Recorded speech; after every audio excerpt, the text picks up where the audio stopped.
Assalamualaikum warahmatullahi wabarakatuh. Kita lanjutkan kuliah kimia organik. Pada kali ini kita akan membahas tentang senyawa karbonil. Pada sesi ini saya akan membahas pendahuluan tentang senyawa karbonil.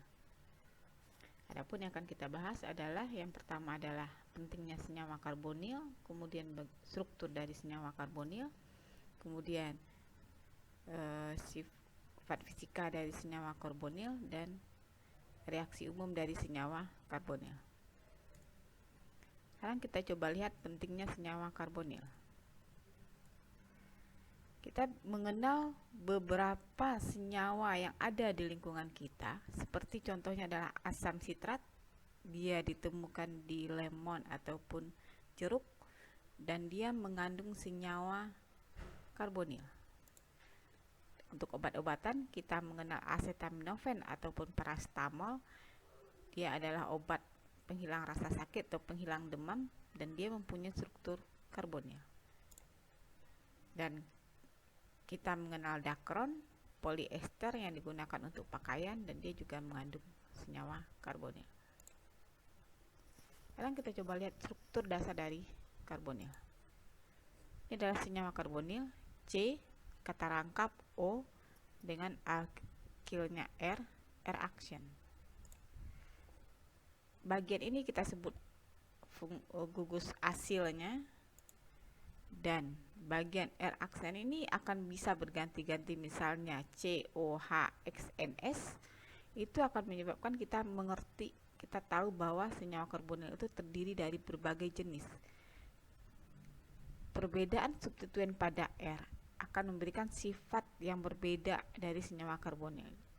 Kita akan, akibat dari R aksen yang berbeda ini, maka nanti kita akan mengenal ada senyawa yang disebut aldehida, keton, karboksilat, asam karboksilat, ester, dan lain sebagainya. Gugus ataupun atom yang melekat pada suatu gugus asil dari suatu senyawa karbonil itu akan sangat mempengaruhi reaktivitas dari senyawa karbonil. Dan secara umum kita bisa membagi senyawa karbonil itu menjadi dua grup atau dua kelas. Yang pertama adalah grup pertama yang merupakan grup yang berisi senyawa aldehida dan keton, di mana senyawa karbonil pada grup ini adalah senyawa yang mempunyai gugus fungsi yang tidak bisa digantikan oleh nukleofil. Gugus fungsi yang maksud adalah gugus fungsi H dan R yang ini. Kemudian grup kedua adalah senyawa karbonil yang mempunyai suatu gugus yang bisa digantikan oleh suatu nukleofil. Maksudnya adalah gugus reaksennya ini ada OH, ada OR, ada Cl, kemudian ada NH2, NHR ataupun NR2, di mana yang masuk kepada grup kedua ini adalah asam karboksilat dan turunannya, seperti ester, asil klorida, amida, dan lain sebagainya. Sekarang kita coba lihat untuk senyawa aldehid dan keton yang merupakan grup pertama, di mana terlihat di sini R aksen. R yang di sini dengan H yang di sini yang berada pada senyawa ini, dia tidak bisa bersifat sebagai living group ataupun sebagai gugus pergi, sehingga ketika melakukan satu reaksi dengan nukleofil, dia tidak bisa melakukan satu reaksi substitusi. Dan grup kedua yaitu yang terdiri dari asam karboksilat dan turunannya, gugus seperti OH, halogen, OR, dan lain sebagainya ini, dia di dalam senyawa karbonil ini dia bisa bertindak sebagai living group atau sebagai gugus pergi, sehingga dia bisa melakukan reaksi substitusi nukleofilik. Dan kita coba lihat pengaruh kebasaan dari suatu living groupnya itu terhadap kemampuannya untuk digantikan. Suatu basa lemah itu adalah merupakan suatu gugus pergi yang baik, dan suatu basa kuat adalah gugus pergi yang tidak baik atau lemah. Dan terlihat di sini gugus asil dari asam karboksilat dan turunannya itu melekat pada suatu basa yang lemah. dibandingkan dengan gugus asil yang terdapat pada aldehida dan keton. Sehingga kita bisa melihat bahwa karena basa lemahnya ini maka menyebabkan dia merupakan satu living group yang lebih bagus dibandingkan dengan aldehid dan keton. Sekarang kita coba lihat sifat fisika dari suatu senyawa karbonil. Pertama itu kita coba lihat dari titik didihnya, dan ini adalah relatif nilai dari titik didih dari beberapa senyawa karbonil, dan terlihat yang paling tinggi itu adalah amida, angka itu adalah 221, kemudian asam karboksilat 118, kemudian ester, asil klorida, keton, dan aldehid itu hampir-hampir sama lah.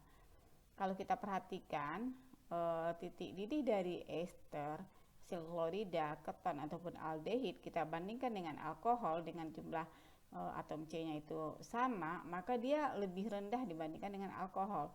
Dan kenapa alkohol menjadi tinggi? Karena alkohol dapat membentuk ikatan hidrogen, sehingga dia membentuk ikatan hidrogen satu sama lain, sehingga membuat titik didih itu menjadi lebih tinggi. Dan kita coba lihat juga di sini bahwa titik didih dari berapa 4 senyawa seperti ester, asil klorida, keton ataupun aldehid itu jauh lebih tinggi daripada eter.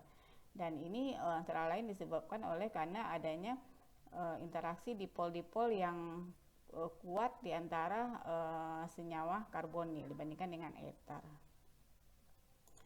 Kemudian ada yang harus kita perhatikan di sini, asam karboksilat itu mempunyai titik didih yang relatif tinggi. Hal ini disebabkan karena ada kemungkinan ikatan hidrogen antar molekulnya itu, intermolekular hidrogen bonding. Dan kemudian amida itu menjadi lebih tinggi daripada asam karboksilat, itu adalah disebabkan karena adanya interaksi dipol-dipol yang sangat kuat di antara NO di sini di dalam senyawa amida. Itu yang menyebabkan titik didihnya lebih tinggi daripada asam karboksilat. Kemudian kita coba lihat dari segi kelarutannya, asam karboksilat dan turunannya itu larut di dalam pelarut seperti eter, kloroalkana, dan hidrokarbon aromatik. Seperti halnya alkohol dan eter, senyawa karbonil dengan jumlah atom C kurang dari 4 itu larut dalam air. Kemudian ada ester, NN disubstitusi amida dan nitril itu sering digunakan sebagai pelarut karena mereka adalah senyawa polar tapi dia tidak reaktif terhadap gugus OH ataupun NH2. Sekarang kita coba lihat gugus CO. CO itu ikatan itu dimana kita terlihat bahwa ikatan C dengan O itu sangat terpolarisasi karena keelektronegatifan dari atom O itu jauh lebih tinggi dibandingkan dengan C. Sehingga atom C dari karbonil itu membawa muatan parsial positif dan merupakan bagian yang elektrofilik atau kita sebut juga sebagai asam Lewis. Sebaliknya, atom O dari karbonil itu membawa muatan parsial negatif. Dia kaya elektron dan merupakan bagian yang nukleofilik ataupun kita sebut sebagai basa Lewis. Dan kita coba lihat reaksi umum yang terjadi pada senyawa karbonil. Ada 4 reaksi yang terjadi pada senyawa karbonil, yaitu adisi nukleofilik, substitusi asil nukleofilik, alfa substitusi, dan kondensasi karbonil. Kita lihat yang pertama, adisi nukleofilik, dan reaksi ini adalah reaksi untuk aldehida dan keton. Mana reaksi adisi nukleofilik itu terjadi pada aldehida dan keton, di mana di sini nukleofil yang kaya elektron, dia akan mengadisi ikatan rangkap dari C dengan O. Kemudian di mana nukleofil ini akan menggunakan elektronnya, pasangan elektronnya untuk membentuk ikatan baru dengan C, sehingga menyebabkan ikatan 2 elektron yang ada di antara CO ini akan berpindah kepada atom oksigen yang lebih elektronegatif, sehingga akibatnya akan terbentuklah anion alkoksida. Karbonil itu terjadi rehibridisasi yang awalnya dia sp2 menjadi sp3 dan ion alkoksida itu terbentuk dalam bentuk geometri tetrahedral.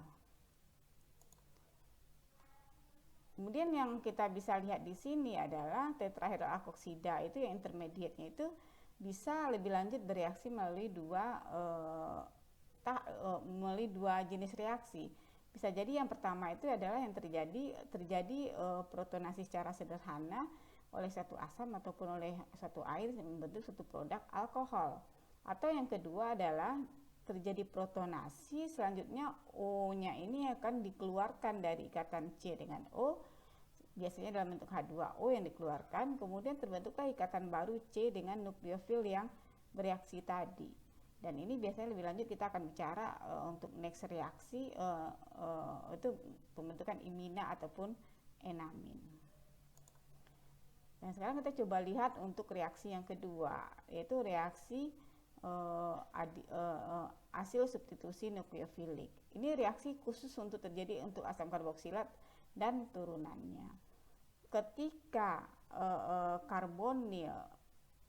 gugus karbonil itu bereaksi dengan nukleofil, itu prosesnya itu sama dengan proses pada aldehida dan keton tadi. Dia akan terbentuk suatu tetrahedral intermediate. Kemudian kondisinya berbedanya adalah kalau pada aldehida dan keton itu semuanya yang ikatannya itu tidak ada yang mudah lepas atau tidak mempunyai gus pergi. Sedangkan khusus pada asam karboksilat dan turunannya ini memiliki gus pergi yang dilambangkan di sini adalah Y, dan dia bisa putus dan pergi sebagai Y-. Dengan Y- berarti dia akan menyebabkan dia membawa elektron sehingga menyebabkan C itu bermuatan positif. C bermuatan positif dengan O yang bermuatan negatif, kemudian membentuk ikatan rangkap karena O-nya akan menyumbangkan elektronnya kepada C, sehingga terbentuklah karbonil lagi di mana Y-nya gugus yang merupakan living group-nya itu sudah tidak ada, digantikan oleh nukleofil, sehingga reaksinya disebut dengan reaksi substitusi. Itu substitusi gugus pergi dengan suatu nukleofil. Ini adalah ciri khas dari suatu reaksi senyawa karbonil golongan karboksilat, asam karboksilat dan turunannya. Efek dari reaksi substitusi asil nukleofilik ini adalah di mana terjadi substitusi dari living group atau gugus pergi dengan nukleofil. Ini sebagai contohnya nih. Ini adalah salah satu contoh dari senyawa karbonil turunan asam karboksilat. Ini adalah nukleofilnya. Kemudian ketika nukleofil menyerang atom C yang merupakan bermuatan parsial positif, kemudian sama dengan yang kita jelaskan tadi, dia akan mengadisi ikatan CO sehingga terbentuklah intermediate tetrahedral intermediate alkoksida. Kemudian dalam kondisi seperti ini menyebabkan Cl- kemudian lepas, kemudian menyisakan muatan positif di sini, kemudian si O ini akan membagi elektronnya sehingga terbentuklah ikatan rangkap. Selanjutnya kita akan bicarakan tentang reaksi yang ketiga, yaitu alfa substitusi. Reaksi alfa substitusi di mana reaksi ini terjadi pada posisi atom C yang berada di sebelah karbonil, yang kita sebut posisi ini disebut dengan alfa posisi, di mana syaratnya adalah atom C yang berada di sebelah karbonil atau atom C alfa ini haruslah punya H, di mana H ini nanti akan bereaksi dengan mereaksikan dengan satu elektrofil. H ini bisa disubstitusi, yang awalnya H menjadi elektrofil. Tapi reaksinya tidak sesimpel terjadi reaksi substitusi biasa, dia harus melewati suatu keadaan adanya enolat ion, ataupun dia haruslah menjadi enol terlebih dahulu. Apa itu? Dan cara pembentukan dari enolat ion ataupun enol itu adalah senyawa yang mempunyai H pada C alfa itu akan direaksikan dengan basa, nanti dia akan menjadi enolat ion ataupun dia akan menjadi enol, dan nanti ini akan bereaksi dengan elektrofil. Dan ini adalah reaksi yang keempat, yaitu reaksi kondensasi karbonil. Reaksi ini terjadi antara dua karbonil yang saling bereaksi, dimana seperti contoh ini kita lihat ada dua asetaldehid. Dia adalah kebetulan inilah sama-sama aldehida. Nah, dia punya 2 atom C, kemudian setelah dia bereaksi satu sama lain, dia akan menghasilkan senyawa yang lebih besar dengan jumlah atom C-nya 4. Nah, ini salah satu contohnya itu adalah dia bereaksi itu melewati suatu proses disebut dengan reaksi aldehid tambah alkohol. Jadi pada dasarnya reaksi kondensasi karbonil ini adalah merupakan reaksi yang merupakan kombinasi dari langkah adisi nukleofilik ataupun substitusi nukleofilik. Dimana pada dasarnya prinsipnya sama, di mana suatu karbonil nanti akan bereaksi dengan nukleofil. Nah, kondisinya adalah dengan adanya 2 senyawa karbonil bereaksi, salah satu harus kita jadikan nukleofil. Bagaimana menjadikannya nukleofil? Maka kita harus menjadikannya menjadi suatu enolat ion ataupun enol. Nanti yang nukleofil ini akan bereaksi dengan suatu senyawa karbonil. Itu reaksinya. Kalau misalnya karbonilnya ini adalah aldehid dan keton, dan mungkin dia akan melewati step adisi nukleofilik. Tapi kalau misalnya karbonilnya itu adalah merupakan satu karboksila dan turunannya, dia akan melewati langkah-langkah dari reaksi substitusi nukleofilik. Jadi pada dasarnya kita akan dapat mengerti dari reaksi kondensasi itu ketika kita udah paham 3 reaksi sebelumnya. Berarti di mana alfa substitusi ini akan membantu kita akan membentuk suatu senyawa enol yang merupakan nukleofil, dan nanti nukleofil ini akan bereaksi dengan suatu senyawa karbonil lainnya melewati suatu proses, apakah melewati adisi nukleofilik ataupun hasil substitusi nukleofilik. Jadi harus paham dulu 3-tiganya ini mekanismenya, maka kita akan dapat mengerti dengan mudah reaksi karbonil kondensasi. Demikianlah yang dapat kami sampaikan mengenai pendahuluan senyawa karbonil. Atas perhatiannya kami ucapkan terima kasih. Assalamualaikum warahmatullahi wabarakatuh.